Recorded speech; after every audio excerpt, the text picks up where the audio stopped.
Okay, so what we have here is a Baker's cyst on the back part of the knee here. This is called the popliteal fossa, and when our knees fill with fluid, there's a valve here out of which some of the fluid can extrude, and then you get a collection, which you can see on the ultrasound screen, which is that black bubble. It's sort of like an overflow tank, if you will, of joint fluid, and it can cause pressure on the back of the knee, it can cause pain. And this is a fairly sizable cyst, so we're going to remove this. But you'll see it's a very simple in-office procedure. And what we're going to do here is we'll just, we of course want to use ultrasound guidance so you know exactly what you're doing. You want to clean the patient off well. And then we're going to numb them using a very small needle and a little bit of lidocaine so they barely feel any of the procedure. But just a real quick numbing poke.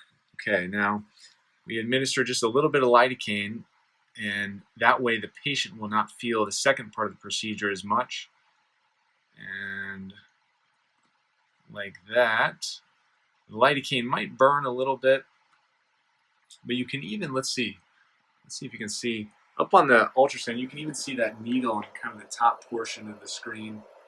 You'll see it better when we go to part 2, but anyway, they're numbed up now. And so we're going to go back and use, now the needle for part 2 is a little bit bigger, but the patient really won't feel it because they're nice and numb. So we just are going to advance that larger needle into the Baker's cyst. And again, we're visualizing everything we're doing here. So let's go ahead and take a look back at the screen. You can see that needle sitting right in that black area. And already, I'm not even applying pressure. Take a look at the syringe here.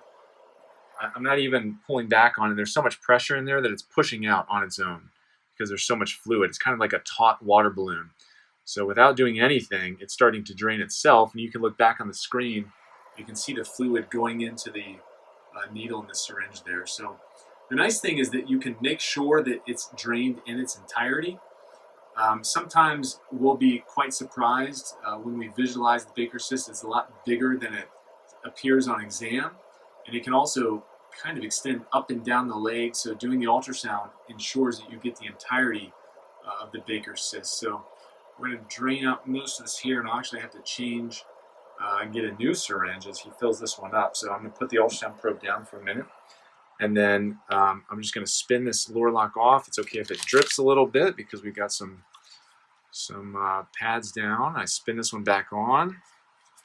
I go back to the ultrasound. We're going to take another look, and we're still going. We got more fluid in there, still drawing off, and then you'll see that.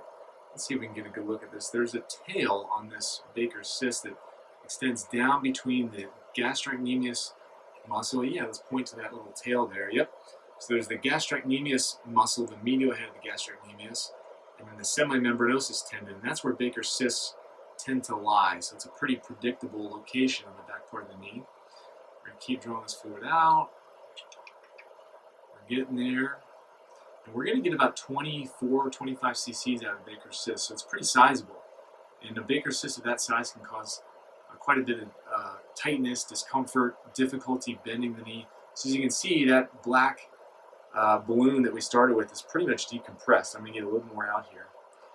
But it's pretty much gone. So just like that, I'm going to take that needle out and then back to the knee. That's it. So it's a lot less taut here. And then with that simple in-office procedure that's essentially painless after you numb the patient up, we just took care of that Baker's cyst. So that's all. Baker's cyst aspiration.